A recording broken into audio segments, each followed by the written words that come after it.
বর্ণনার মধ্যে এসেছে 150 চিঠি পাঠানো হয়েছে। এই 150 চিঠি ইমাম হুসাইন রাদিয়াল্লাহু তাআলা আনহুর দরবারের মধ্যে পাঠানো হলো।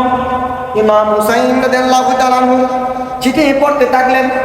এক চিঠির মধ্যে ছিল এমন ভাবে যে, হুসাইন, ও ইমাম হুসাইন রাদিয়াল্লাহু তাআলা আনহু, আপনার আব্বু মাওলা আলী কাররামাল্লাহু কারীমকে আমরা সাহায্য করেছি, ওনার সাথে আমরা ছিলাম, ওনাকে আমরা সহযোগিতা করেছি।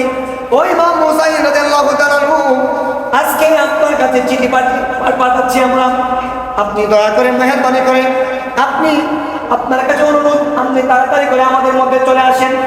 আপনি যদি আমাদের মধ্যে না আসেন, দেখা গেল আমরা ওই ইমাম হুসাইন রাদিয়াল্লাহু তাআলা আনহু কাছে বলেন যে, আমরা দেখা গেল আমরা ওই যে ইয়াজিদ বাহিনী আছে, ইয়াজিদ বাহিনীর যে গভর্নর আছে, তার কাছে আমরা ইয়াজিদের নামে শপথ করতে, বায়াত গ্রহণ করতে হবে। ওই ইমাম হুসাইন রাদিয়াল্লাহু তাআলা আনহু, আপনি যদি আমাদের কাছে না আসেন, আমরা বাধ্য হয়ে ওই ইয়াজিদের কাছে বায়াত গ্রহণ করতে হবে। আপনি যদি আজকে না আসেন, কালকে আমাদের ময়দানে আমরা নবীজির দরবারের মধ্যে ফরিয়াদ জানাবো, ইয়া রাসূলুল্লাহ, ইয়া হাবিবাল্লাহ, নবী গো, আপনার আহলে বায়াত ইমাম হুসাইন রাদিয়াল্লাহু তাআলা আনহুর দরবারে আমরা অনেক চিঠি পাঠিয়েছি, কিন্তু ইমাম হুসাইন আমাদের চিঠির মধ্যে কোনো বার্তা অর্থাৎ কোনো সাড়া দেন নাই।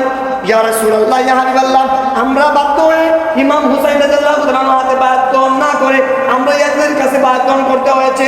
ও ইমাম হুসাইন, কালকে আমাদের ময়দানে এই ফরিয়াদ আল্লাহ রাসূলের দরবারে আমরা জানাবো, তখন আপনি কিভাবে চুকবেন? সুবহানাল্লাহ। কুফাবাসীরা তখন এই চিঠি যখন পাঠালেন ইমাম হুসাইন রাদিয়াল্লাহু তাআলা আনহু, তিনি চিঠি পড়ে দেখলেন যে কুফাবাসী ওনার হাতে বায়াত গ্রহণ করার জন্য তারা পাগল হয়ে গিয়েছে। তখন ইমাম হুসাইন রাদিয়াল্লাহু তাআলা আনহু মক্কার মধ্যে যত নবীর সাহাবায়ে কেরাম ছিলেন সকলকে নিয়ে বৈঠকের মধ্যে বসলেন। বসার পরে আলোচনা করলেন যে, কুফাবাসী থেকে অনেক চিঠি আসছে, আমি প্রতি উত্তরে কোনো উত্তর দেই নাই, তবে আজকে যে উত্তর, যে আজকে চিঠি দিয়েছে ওইখানের মধ্যে অনেক আকুতি মিনতি করে আমাকে বলা হয়েছে, যদি আমরা না যাই কালকে আমাদের ময়দানে, ওই হাসরের ময়দানে, তখন আমার নবী দরবারে যখন এই ফরিয়াদ জানাবে, তখন আমি ইমাম হুসাইন কিভাবে পার হবো? সুবহানাল্লাহ বলে না? ইমাম হুসাইনের ভয় আছে, কুফাবাসীর মধ্যে না গেলে কোনো ভয় আছে? কোনো ভয় নাই। ইমাম হুসাইন জান্নাতি, আমার নবী বলেছেন আমি হুসাইন থেকে, হুসাইন আমি থেকে। সুবহানাল্লাহ। হে নবী তো বলে দিয়েছেন যে আমি হুসাইন থেকে, হুসাইন আমার থেকে, তারপরে কোনো ভয় থাকতে পারে না। তবে আমার ইমাম হুসাইন বলেন, ইসলাম জিন্দা হতা হে হর কারবালা কি বাত। আমার নবী আমাকে বলে গিয়েছেন, ও ইমাম হুসাইন, তুমি কালকে কাল ওই তোমার যখন আমি যখন দুনিয়াতে বিদায় নিয়ে চলে যাব, তখন কারবালার ময়দানের মধ্যে তোমাকে আমার উম্মতরা শহীদ করবে। ও ইমাম হুসাইন, তুমি যখন শহীদ হইবা, তোমাকে যখন তিন নিক্ষেপ করা হবে, তোমার তিন বুকের মধ্যে প্রবেশ করবে। ও ইমাম হুসাইন, তুমি মুখ শব্দ করিও না। ও ইমাম হুসাইন, তোমার যখন গায়ের মধ্যে যখন শির যখন ছিন্ন করে দেবে, শির যখন নিয়ে যাবে, ও ইমাম হুসাইন, তুমি মুখ শব্দ করিও না, আল্লাহ দরবারে ফরিয়াদ জানাও না। ও ইমাম হুসাইন, তুমি যখন গুনাহ থেকে তুমি পড়ে যাইবা, ও ইমাম হুসাইন, তুমি আমার আল্লাহর দরবারে কোনো অভিযোগ জানাইও না। ইমাম হুসাইন, তোমার কাছে একটাই ফরিয়াদ, ইমাম হুসাইন, তুমি আমার উম্মতের জন্য দোয়া করবা। সুবহানাল্লাহ। ইমাম হুসাইন রাদিয়াল্লাহু তাআলা আনহু সকলকে নিয়ে আলোচনা করলেন। করার পরে অনেক সাহাবায়ে কেরাম উঠে বসে দাঁড়ায় বললেন, ওই ইমাম হুসাইন, আপনার আমাদের জান কুরবান। ওই ইমাম হুসাইন, শুনে রাখেন, ওই কুফাবাসীরা অনেক বেয়াদবিতা করছে, মাওলানার সাথে বেয়াদবি করেছে। ও ইমাম হুসাইন, তারা কোন স্বার্থের জন্য সব ত্যাগ করতে পারে। ইমাম হুসাইন, আপনি কি করবেন? আপনি কি যাইবেন কিনা? ইমাম হুসাইন বলেন, হ্যাঁ, যেহেতু ফরিয়াদ আসছে, কালকে আমাদের ময়দানে আমাকে আমার রাসূলের দরবারে হাজিরা করা হবে।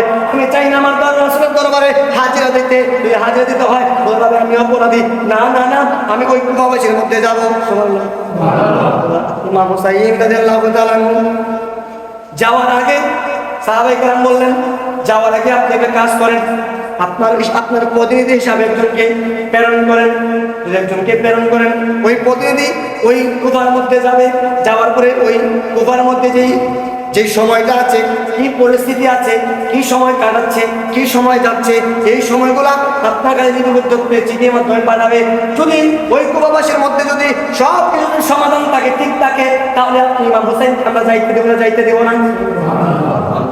সকল সাহাবায়ে কেরাম বললেন, যদি কুফার মধ্যে যদি সব কিছু ঠিক থাকে, তাহলে আপনাকে যাইতে দেব, আর যদি কোনো কিছু ঠিক না থাকে, আমরা সাহাবায়ে কেরাম জীবিত থাকতে আপনাকে যাইতে দেব না। সুবহানাল্লাহ।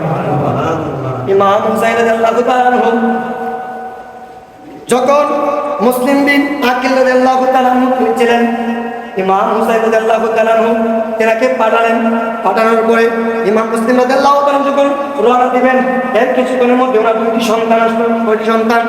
দুইটি সন্তান এসে নাইকে বলে, ও আব্বা জান, আপনাকে ধরে ধরে আমরা ঘুমাই, আপনাকে ধরে ধরে আমরা দিন কাটাই, রাত কাটাই। ও আব্বা জান, আপনি যদি চলে যান তাহলে আমরা কাকে নিয়ে দিন কাটাবো, কাকে নিয়ে ঘুমাবো? তখন এই কথা যখন বললেন, মুসলিম বিন আকিল রাদিয়াল্লাহু তাআলা, তিনার সন্তানের একটার নাম হচ্ছে ইমাম মুহাম্মদ, আরেকটার নাম হচ্ছে ইমাম ইব্রাহিম। ইমাম মুহাম্মদ আর ইমাম ইব্রাহিমকে উনি কি করলেন, ছোট ছোট বাচ্চারা ওনাকে নিয়ে ইমাম মুসলিম বিন আকিল রাদিয়াল্লাহু তাআলা তিনি কুবার মধ্যে রওনা হয়ে গেলেন। সুবহানাল্লাহ বলে কুবার মধ্যে রওনা হয়ে যাওয়ার পরে ইমাম মুসলিম বিন আকিল রাদিয়াল্লাহু তাআলা যার বাড়ির মধ্যে উঠলেন, তার নাম ছিল মুক্তার বিন আবু উবাইদা সফরি। সুবহানাল্লাহ। মুসলিম বিন মুক্তার বিন ইমাম আবু উবাইদা সফরি রাদিয়াল্লাহু তাআলা তিনার ঘরের মধ্যে ইমাম মুসলিম বিন আকিল রাদিয়াল্লাহু তাআলা তিনি প্রবেশ করলেন। ওই জায়গার মধ্যে প্রবেশ করার পরে সমস্ত যে কুফাবাসী মানুষ ছিল সবাই এক এক দলবদ্ধ করে ওনার কাছে আসতেছিল। আয়েশা বলেন, ও ইমাম মুসলিম, আপনাকে যেহেতু ইমাম হুসাইন রাদিয়াল্লাহু তাআলা পাঠিয়েছেন, আপনার কাছে আমরা বায়াত রাসূলের গ্রহণ করব। এক এক করে যখন বায়াত গ্রহণ করতে থাকলো, হাদিসের মধ্যে বর্ণনার মধ্যে আসছে যে ইমাম মুসলিম বিন আকিল রাদিয়াল্লাহু তাআলার কাছে প্রথমত ৭,০০০, তারপরে ১০,০০০, তারপরে ১২,০০০ যখন বায়াত রাসূল গ্রহণ করলো, বায়াত রাসূল গ্রহণ করার পরে ইমাম মুসলিম বিন আকিল রাদিয়াল্লাহু তাআলা তিনি দেখলেন, না এইভাবে যদি আমাকে দেখে যদি তারা মুসলমান অর্থাৎ তারা বায়াত গ্রহণ করতে পারে, ইমাম হুসাইন রাদিয়াল্লাহু তাআলাকে পাইলে তারা কি করবে? আমরা যদি দেখি যে আমাকে পাইলে আপনারা খুশি আনন্দিত, তাহলে আমার আব্বা ওনাকে পাইলে আপনারা কিরকম আনন্দ হবেন? তখন তিনি বললেন, মুসলিম আকিল তিনি বললেন যে ঠিক আছে, আমি আমার ওনার কাছে চিঠি লিখি। চিঠি লেখার পরে যখন চিঠি লেখা হলো, ইমাম মুসলিম আকিল রাদিয়াল্লাহু তাআলা চিঠি লিখলেন যে কুফাবাসীর মধ্যে সবাই আমাকে পেয়ে আনন্দিত, আত্মহারা হয়ে গিয়েছে। আমার কাছে তারা এই পর্যন্ত ১২,০০০ মানুষ বায়াত রাসূল গ্রহণ করেছে আপনার নামে। এখন আপনি এই কুফার মধ্যে আসতে পারেন, কুফার মধ্যে আসা আপনার জন্য উপযুক্ত সময় হয়ে গিয়েছে। চিঠি লেখার মধ্যে ১৮,০০০ মানুষ মুসলমান হয়েছে। 18,000 মানুষ মুসলমান হয়ে গিয়েছে। যখন মুসলমান হয়ে গিয়েছে, ইমাম মুসলিম বিন আকিল রাদিয়াল্লাহু তাআলা চিঠি ইমাম হুসাইন রাদিয়াল্লাহু তাআলা দরবারে পাঠালেন। ইমাম হুসাইন রাদিয়াল্লাহু তাআলা তিনি চিঠি পড়লেন। পড়ার পরে দেখলেন যে ইমাম হুসাইন রাদিয়াল্লাহু তাআলা যে ওনার যাওয়ার যে আকাঙ্ক্ষা এখন তাদের ভিতরের মধ্যে প্রকাশ পেয়েছে। ইমাম হুসাইন বললেন, ও মক্কাবাসী শুনে রাখো, আজকে আমার যাওয়ার সময় হয়ে গিয়েছে। কেননা আমার যে প্রতিনিধি পাঠিয়েছি, ওই প্রতিনিধি গিয়া সেই 18,000 মানুষকে বায়াত গ্রহণ করেছে। আমাকে ফেলে গোটা কুফাবাসী আমার হাতে বায়াত গ্রহণ করবে। এই কথা যখন বললেন, সাহাবায়ে কেরাম ওনাকে বিদায় দিলেন, আহ্বান করলেন, বেরানোর উদ্দেশ্যে তিনি চলে গেলেন। ৭২ জন নিয়ে, কয়জন? ৭২ জন নিয়ে তিনি চলে গেলেন কুফা রাস্তার মধ্যে। মুখাপেক্ষিত যে রাস্তা দিয়ে যাবেন ওই রাস্তা দিয়ে তিনি চলে গেলেন। চলে যাওয়ার পরে তার মধ্যে ইমাম মুসলিম বিন আকিল রাদিয়াল্লাহু তাআলা তিনি মাগরিবের নামাজ পড়বেন। কিসের নামাজ? তিনি লেখি পাঠিয়ে দিয়েছেন, কিন্তু মাগরিবের নামাজ পড়বেন। মাগরিবের নামাজ পড়ার পরে নামাজ যখন পড়বেন, তিনার সাথে ছিল 18,000 মুসলমান। কয় হাজার? 18,000। ইমাম হুসাইনের পক্ষের লোক ছিল 18,000 মুসলমান। ওই 18,000 মুসলমান নামাজের মধ্যে মাগরিবের নামাজ ঢুকবেন। ঢুকার পরে তিনি নামাজ পড়বেন। নামাজ পড়ার পরে যখন তিনি পদক্ষেপ করে নামাজ পড়লেন, নামাজের মধ্যে দাঁড়ালেন, 18,000-এর মধ্যে 14,000 হয়ে গেছে। কয় হাজার? এর মধ্যে কিছু মানুষ চলে গিয়েছে, কেননা ইয়াজিদ বাহিনীর যে লোক ছিল, ওই লোকগুলা মানুষদেরকে এমন ভাবে বুঝিয়েছে যে বোঝানোর কারণে মানুষগুলা ছিটকে চলে গিয়েছে। 14,000 মানুষ আছে। কয় হাজার? 14,000 মানুষ নামাজ পড়লেন। নামাজ পড়ে সালাম ফিরানোর মাধ্যমে আসসালামু আলাইকুম ওয়া রাহমাতুল্লাহ বললেন। সালাম দুই সালাম ফিরালেন। ফিরানোর পরে দেখেন 500 মানুষ মাত্র। কয়শত মানুষ? 500 মানুষ ছিল। কত? 18,000। কয় হাজার? 18,000 মানুষ ছিল। সালাম ফিরালেন। দুই সালামের মধ্যে সব মানুষ শেষ হয়ে গেল, মাত্র 500 মানুষ। কয় শত? 500 মানুষ যখন দেখলেন মুসলিম বিলাসিন তিনি অবাক হয়ে গেলেন, ব্যাপার কি? আমি দেখলাম 18,000 মানুষ, না আমাদের দোকানের মধ্যে দেখলাম 14,000 মানুষ। ভাবলাম 14,000 হয়তো থাকবে, কিন্তু না, দেখা গেল 14,000-এর মধ্যে সব মানুষ চলে গেল, 1,500 মানুষ চলে গিয়েছে, মাত্র 500 মানুষ আছে। ব্যাপার কি, কাহিনী কি হয়েছে? ইমাম মুসলিম বিন আকিল রাদিয়াল্লাহু তাআলা তিনি চোখ দিয়ে পানি মুবারক ঝরে পড়ে গেল।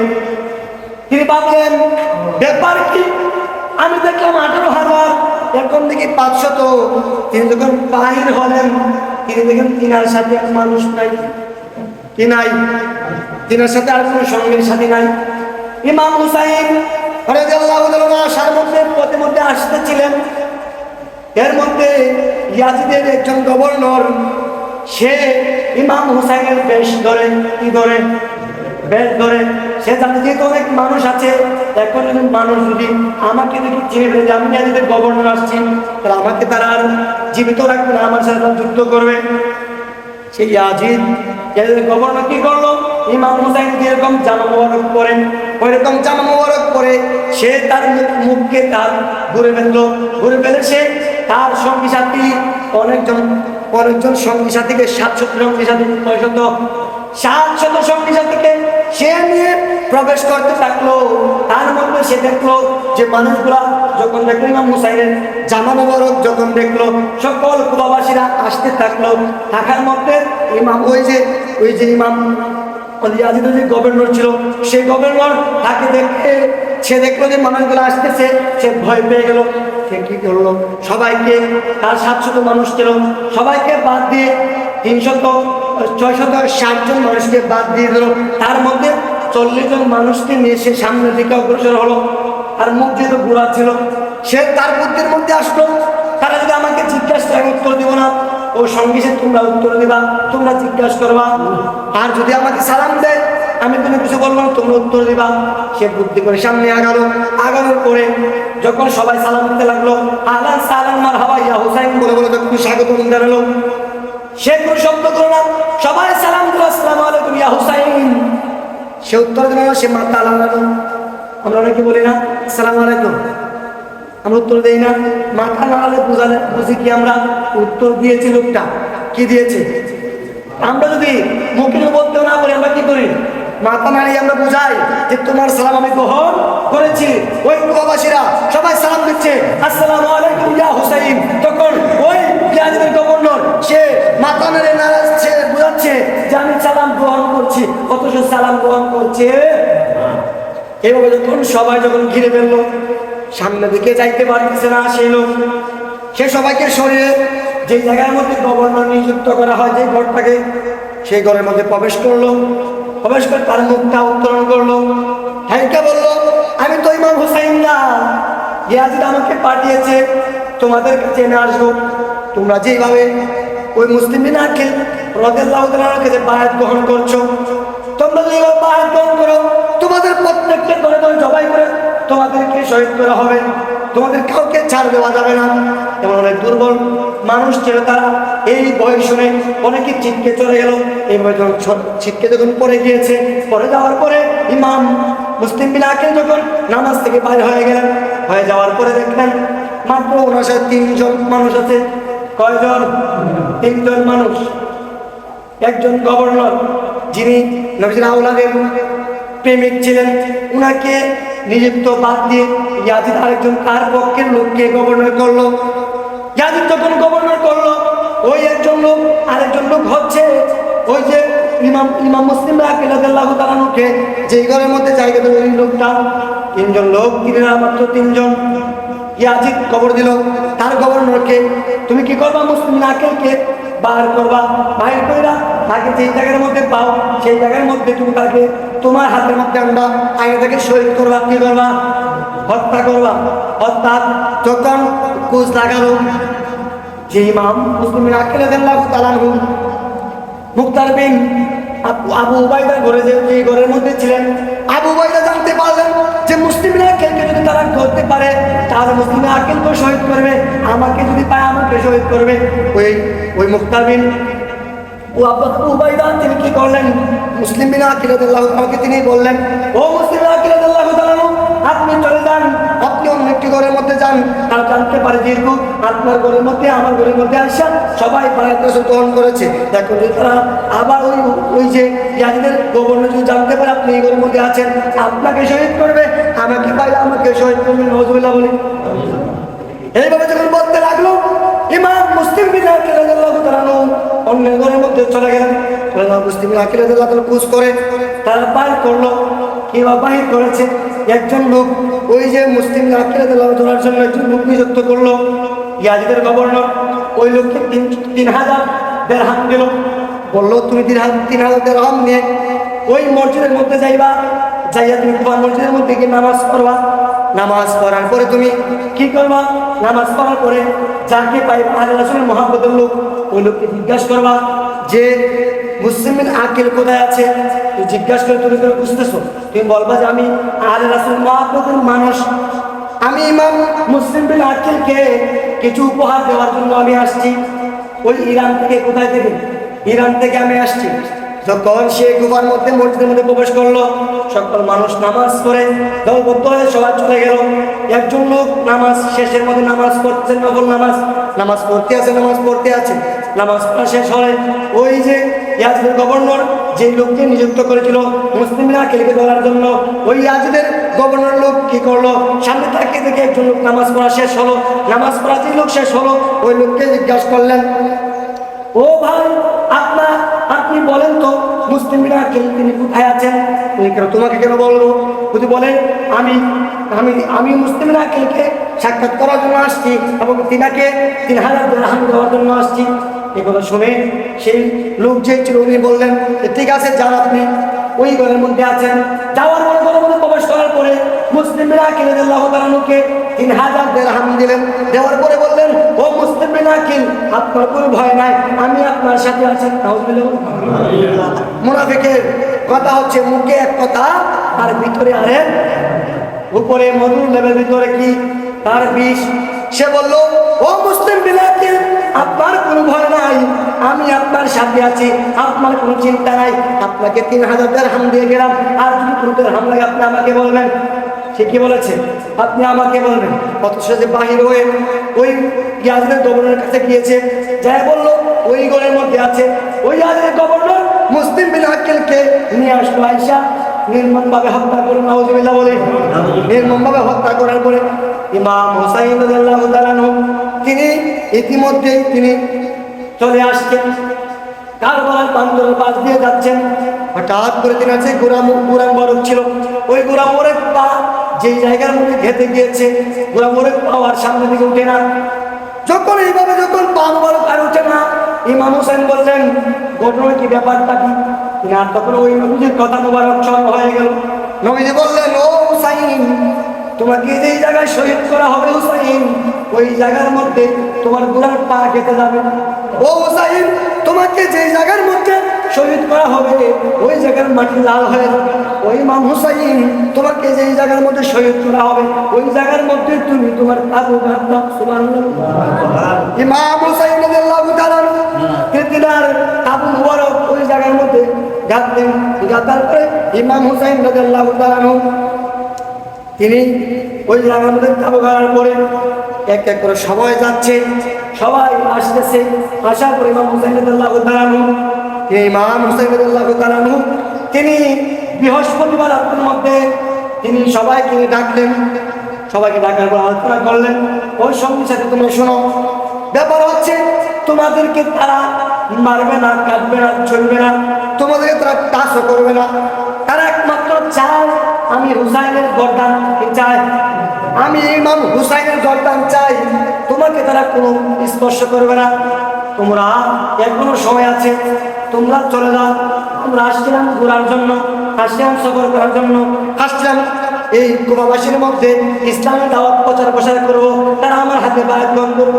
কিন্তু এখন দেখা যাচ্ছে বিষয় উল্টা হয়ে গিয়েছে, তারা আমাকে মারার জন্য আসছে, আমাকে ধরার জন্য আসছে, তোমাদেরকে কোনো কিছু করবে না। ও আমার সঙ্গী সাথী তোমরা যারা আছো সবাই নিজ গোত্রে দিয়ে তোমাদেরকে আমি রাস্তা করে দিলাম, তোমরা সবাই চলে যাও।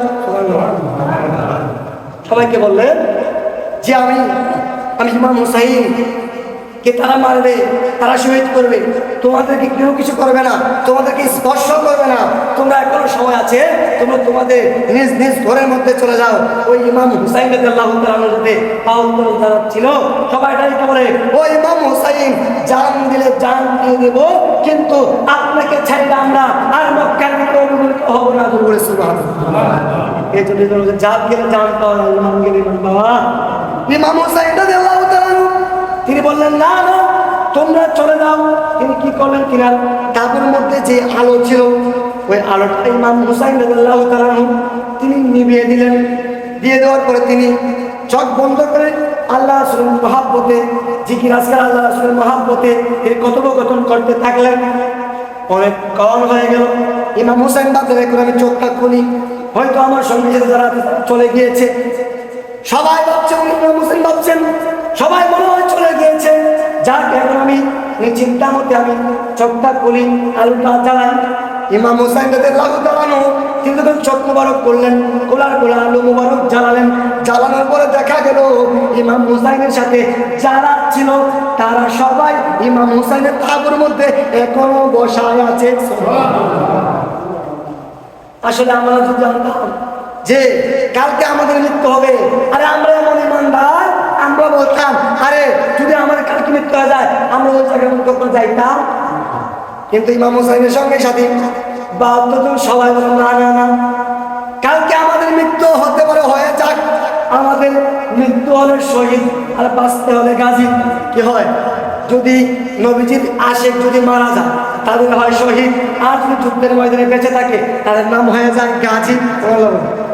72 জন ভাইকে বলে আমরা যদি আজকে ইমাম হুসাইনকে ছেড়ে যদি মক্কার মধ্যে চলে যাই, কালকে আমাদের ময়দানে আমার রাসূল জিজ্ঞাসা করে, ও ইমাম হুসাইনের সঙ্গে সাথীরা, ও আমার আহলে বায়াত, তোমরা শুনো, কাল ওই যে তোমার ইমাম হুসাইন তোমাদেরকে বলেছিল তোমরা চলে যাও, তোমাদেরকে মারবে না, তোমরা এই ভয়ে তোমরা ইমাম হুসাইনকে ছেড়ে চলে আসছিলা, এখন তোমরা বলো আমার দরবার তোমরা কি মুখ নিয়ে আজকে আসছো? ইমাম হুসাইন রাদিয়াল্লাহু তাআলার সঙ্গে সাথীরা বলেন যে কালকে আমাদের ময়দানে এইভাবে আমাদেরকে জিজ্ঞাসা করা হয়, আমরা কোনো উত্তর দিতে পারবো না। এই জন্য তারা সকলে চলে আসছে, বসে থাকছে, কেউ উঠে নাই। ইমাম হুসাইন বাড়িতে বলে, ও সঙ্গে সাথীরা তোমরা যাও নাই কেন? তোমাদের কথা বলে দিয়েছি কালকে তোমাদেরকে শহীদ করা হবে, তোমাদেরকে মেরে দেওয়া হবে, তোমরা যাও নাই কেন? তোমরা একে বলে কালকে আমাদের ময়দানে আমার আসলে দরবারে যেন আমরা অপরাধী হয়ে না উঠি, এই জন্য আজকে আমরা এই জায়গার মধ্যে বসে আছি। এগুলো বসে বলার পরে ইমাম হুসাইন রাদিয়াল্লাহু তাআলা সবাইকে মোনাজাত করে বিদায় দিয়ে দিলেন। বললেন, ও নবীর আহলে বায়াতরা শুনো, নবীর প্রেমিকরা শুনো, কালকে আমাদেরকে শহীদ করা হবে, কালকে আমাদেরকে ওই গাজীর বাহিনী শহীদ করবে। তোমরা শুনে রাখো, আমাদেরকে কালকে শহীদ করা হবে। আল্লাহ তিনি দোয়া করে, আল্লাহ আজকে আমার সাথে যারা ছিল তারা আমাকে রেখে যায় নাই, ও গো আল্লাহ আপনি আপনার দরবারে আমি দোয়া করলাম কালকে আমাদের ময়দানে প্রত্যেকটা আহলে বায়াতকে আমার সাথে কালকে জান্নাতে দিয়ে দিবেন। ইমাম হুসাইন দোয়া করলেন, সবাই নিজ নিজ বুদ্ধের মধ্যে তাঁবুর মধ্যে ঢুকে গেলেন। রাত্র হয়ে গেল। ইমাম হুসাইন রাদিয়াল্লাহু তাআলা স্বপ্নের মধ্যে দেখতে লাগলেন, আমার নবী আয়েশা থেকে বলে, ও হুসাইন তোমাকে আমি কত ভালোবাসি তুমি জানো? ও হুসাইন আগামীকালকে তোমাকে শহীদ করা হবে হুসাইন, আমি তোমার জন্য আমি এখন অপেক্ষা করতেছি। আমার নবীকে কথা বললেন। দিন সকাল হয়ে গেল, হয়ে যাওয়ার পরে এক এক করে সকলে যুদ্ধের ময়দানের মধ্যে, যখন যুদ্ধের ময়দানের মধ্যে গেলেন ওই দেখি 3 দিন ধরে পানিও নাই, খাবার নাই, কোনো কিছু নাই। আজকে আমরা একদিন 12 ঘন্টা রোজা রাখলে দেখা যায় আমাদের অবস্থা কাইল হয়ে যায়, কথা বলতে পারে না, চলতে পারে না। ইমাম হুসাইন রাদিয়াল্লাহু তাআলা তাঁবুর মধ্যে 3 দিন যাবত পানি নিখুঁত, পানি খাইতে দেয় না। ওই পানিটা পশু পাখি খায়, সবাই খায়। আল্লাহর সৃষ্টি জগতের মধ্যে এমন পানি আছে কুকুর সব পানি পর্যন্ত পান করেছে, কিন্তু নবীদের আওলাদ যাদের জন্য আজকে আল্লাহ সুবহানাহু ওয়া তাআলা এই পৃথিবী সৃষ্টি করেছেন তাদেরকে পানি খাইতে দেয়। ইমাম হুসাইন যুদ্ধের ময়দানে চলে গেলেন। চলে যাওয়ার পরে ইমাম হুসাইন সবাইকে রাইখে বলেন, এই জায়গার মধ্যে কে মুসলিম আছো, কে মুসলমান আছো? আসলে কি সারা সঙ্গের মধ্যে সবাই কি ইহুদি ছিল না? ইহুদি ছিল না, মুসলমান ছিল। মুসলমান হইলে হবে না, ইমানদার হইতে হবে। ও তখন ইমাম হুসাইন রাদিয়াল্লাহু তাআলা এক এক করে সবাইকে যুদ্ধের ময়দানের মধ্যে ওনার কাছ থেকে বিদায় নিয়ে চলে গেল।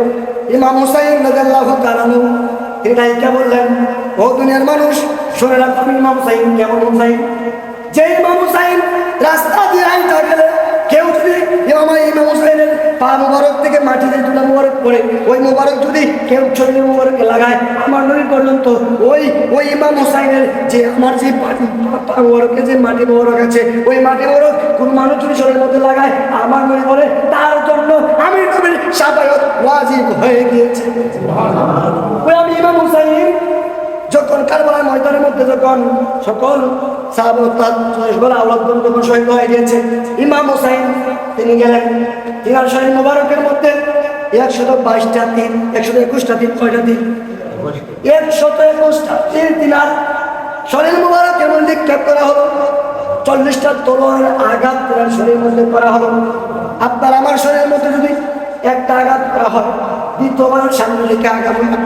কিন্তু ইমাম হুসাইন রাদিয়াল্লাহু তাআলা আনহুকে 121টা তীরের নিক্ষেপ করা হয়েছে এবং কি 40টা তলোয়ারের আঘাত করা হয়েছে এবং কি 33টা বর্লমের আঘাত করা হয়েছে। যে বর্লম একদিকে বাইর হলে টান দিয়ে আর বাইর করা যায় না, ওইটা ওইরকম তাকে ঢুকে আর বাইর করা যায় না। ইমাম হুসাইন রাদিয়াল্লাহু তাআলা আনহুকে এইভাবে তারা নিক্ষেপ করল। ইমাম হুসাইন ঘোড়া মুবারক থেকে পড়ে গিয়েছেন। পড়ে যাওয়ার পরে ওই ইয়াজিদের যে সীমা আছে, ওই সীমার ইমাম হুসাইনের বুক মুবারকের মধ্যে আইসা বসে নাউজুবিল্লাহ। যখন বুক মুবারকের মধ্যে উঠে যখন বসলো, ইমাম হুসাইন ডাইকা বলে, তুমি কে? তুমি কি সীমা? সে সীমা ডাইকা, হ্যাঁ আমি সীমা। তোমার চিহ্ন কি? যে চিহ্ন দেখালো, দেখানোর পরে দেখা গেল সত্যি সত্যি সে সীমা। ওই সীমা ইমাম হুসাইনকে যখন যখন শহীদ করার জন্য সে চেষ্টা করলো, ইমাম হুসাইনের গলা মুবারক কাটে না, এ করে না, গলা মুবারক কাটে না। ইমাম হুসাইন কি বলে, ওই সীমা তোমার ছুরি দিয়ে কাটবে না, তুমি রাখো, তুমি ছুরি মুবারক দিয়ে কাটার আগে আমি ইমাম হুসাইনকে 2 রাকাত জুম্মার নামাজ পড়ার জন্য সুযোগ দান করো। ওই রাকাত 2 রাকাত জুম্মার 2 রাকাত নামাজ পড়ার সুযোগ দান করো, সুযোগ দাও তুমি আমাকে। ইমাম হুসাইনকে সুযোগ দেওয়া হলো। ইমাম হুসাইন নামাজ পড়লেন। ইমাম হুসাইন রাদিয়াল্লাহু তাআলা আনহুকে শহীদ করা হলো। ওই ইমাম হুসাইন রাদিয়াল্লাহু তাআলা আনহু আল্লাহ রাসূলের যে আওলাদ, যে আমার রাসূল বলেছেন ইমাম হুসাইন আমার সন্তান। ইমাম হুসাইনকে শহীদ করা হলো। কারবালার ময়দান অন্ধকার হয়ে গিয়েছে, কোনো জায়গায় আর আলো নাই। আকাশ ডাইকা বলে, ও আল্লাহ আমি আকাশের আলো বন্ধ করে দিলাম। জমিন ডাইকা বলে, আমি আমার পানি দেওয়া বন্ধ করে দিলাম। আকাশ জমিন পাহাড় পর্বত সকল কিছু ডাইকা বলে, ও আল্লাহ আমাদের যা কিছু আছে আমরা আজকে সব কিছু বন্ধ করে দিব। কি করে দিবেন? বন্ধ করে দিব। আল্লাহ বলে, ও আমার সৃষ্টি তোমরা শোনো, কোনো কিছু বন্ধ করিও না। এটা আমার নবীজিকে আমি আগে জানিয়ে দিয়েছি যে ইমাম হুসাইন কারবালার ময়দানে শহীদ হবে। সুবহানাল্লাহ বলে। ইমাম হুসাইনকে শহীদ করার পরে নবীজি যে আহলে বায়াত ইমাম জাইনুল আবেদিন ছিল, ওনার সাথে মহিলারা যারা ছিল সবকে বন্দী করে তারা নিয়ে গেল। এইভাবে ইমাম হুসাইন রাদিয়াল্লাহু তাআলা আনহুকে শহীদ করে দেওয়া হলো। আমরা আজকে এই কারবালার ময়দান থেকে একটা জিনিস শিক্ষা নিতে চাই, শিক্ষাটা হচ্ছে জান দিলে জান পাওয়া যাবে, ইমান দিলে ইমান পাওয়া যাবে। আর আমরা জান দিলে জান দিয়ে দেবো, ইমান দিব না। এই জন্য আমার ইসলাম বলেছেন জান দিলে জান পাওয়া, ইমান দিলে ইমান পাওয়া। আজকে আমরা যে দরবারের মধ্যে আমরা বায়াত গ্রহণ করেছি, এটা সাধারণ দরবার নয়, এটা হচ্ছে ইমাম হুসাইনের দরবার। সুবহানাল্লাহ। মাওলানা আলীর দরবার, ফাতেমা জোহরার দরবার, ইমাম হাসান হুসাইনের দরবার। সুবহানাল্লাহ।